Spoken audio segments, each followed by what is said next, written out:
Assalamualaikum warahmatullahi wabarakatuh. Nami Abi Rangga Trisna Erlangga di kelas 11 IPA 2. Abi di dieu bade ngajentrekeun biografina Habib Ja'far. Habib Ja'far teh gaduh wasta anu lengkapna Habib Husein bin Ja'far Al-Hadar. Habib Ja'far teh lahir di Bondowoso, Jawa Timur pas tanggal 21 Juni tahun 1988. Menurut catatan Rabithah Alawiyah, Habib Ja'far teh gaduh katurunan ka 38 Nabi Muhammad sallallahu alaihi wasallam.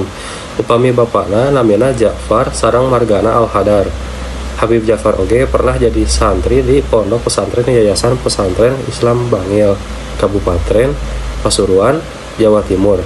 Amun pandidikana S1, Habib Ja'far teh neruskan pendidikanna di Universitas Islam Negeri Syarif Hidayatullah Jakarta jurusan Akidah sareng filsafat Islam.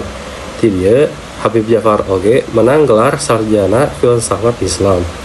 Habib Ja'far oge neruskeun ka pendidikanna magister di kampus anu sami sareng program magister ilmu Al-Qur'an jeung tafsir oge jeung ngadapetkeun gelar master ilmu agama.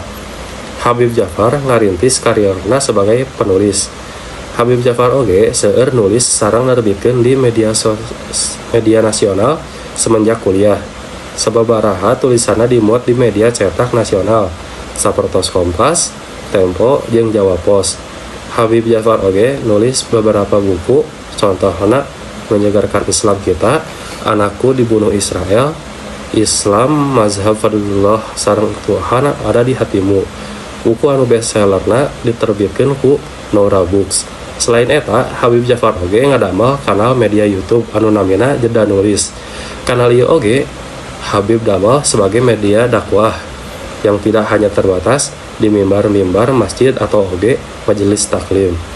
Habib Ja'far oge pernah kolaborasi ngadamel konten dakwah sareng Coki Pardede oge jeung Stretan Muslim di majelis lucu Indonesia dalam tajuk Pemuda Tersesat.